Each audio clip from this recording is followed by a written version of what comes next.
name is Dr. Arit Lazarus, and I am a coordinator with Never Again Action in Rhode Island. Yeah, Never Again is a Jewish organization dedicated to stopping ICE from detaining, hurting, and killing innocent people. When I learned that I had this amazing opportunity to speak to all of you, I thought about the connection between the experiences of people detained by ICE and the experiences of women.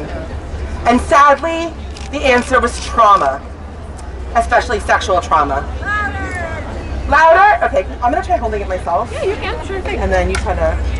You just gotta speak right into it. Okay, can you hear me better now?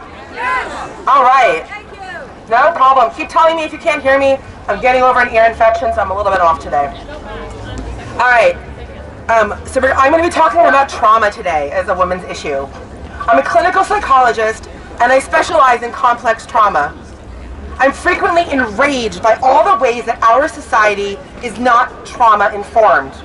In psych lingo, being trauma-informed means that everything you do comes from an understanding of what trauma looks like, how it operates, why it damages, and what it needs to heal.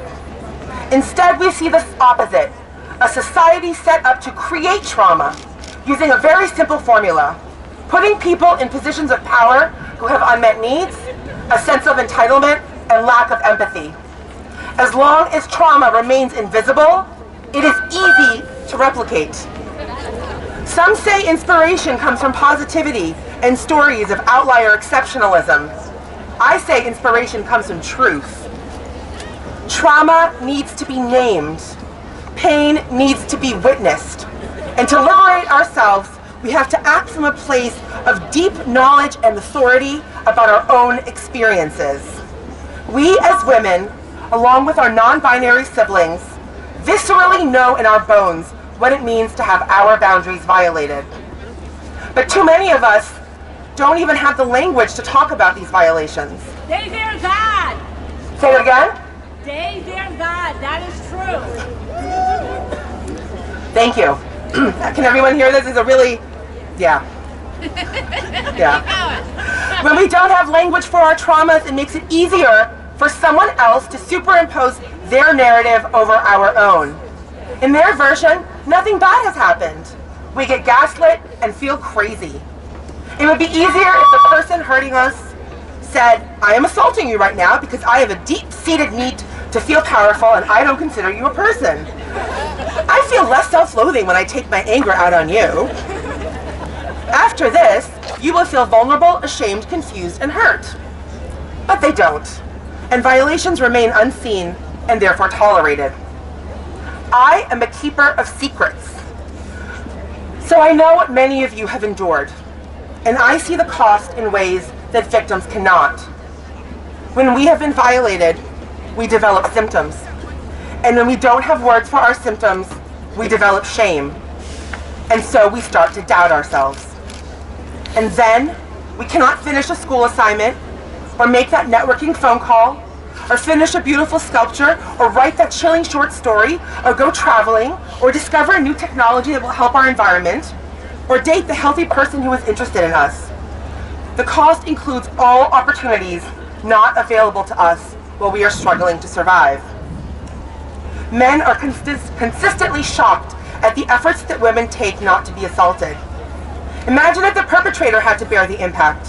How surprised would they be to discover feeling too panicked to get out of bed in the morning, constantly being aware of who might be walking too close to you, thinking twice about how you want to bend down to pick something up, not leaving the house without your safety person, panic so intense that you think you are dying, calculating how big your smile needs to be so you don't lead someone on, but not too small so they don't get angry at you, feeling great during intimacy until your body remembers and recoils, parking lot hypervigilance, feeling terrified while everyone else seems fine, leaving a party in tears, nightmares and flashbacks.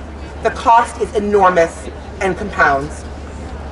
We contort ourselves to endure, and sadly, to survive. And all the while, our lives shrink.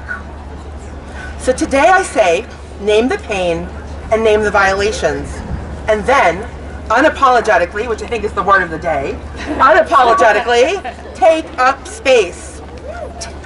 Take up space so we are seen.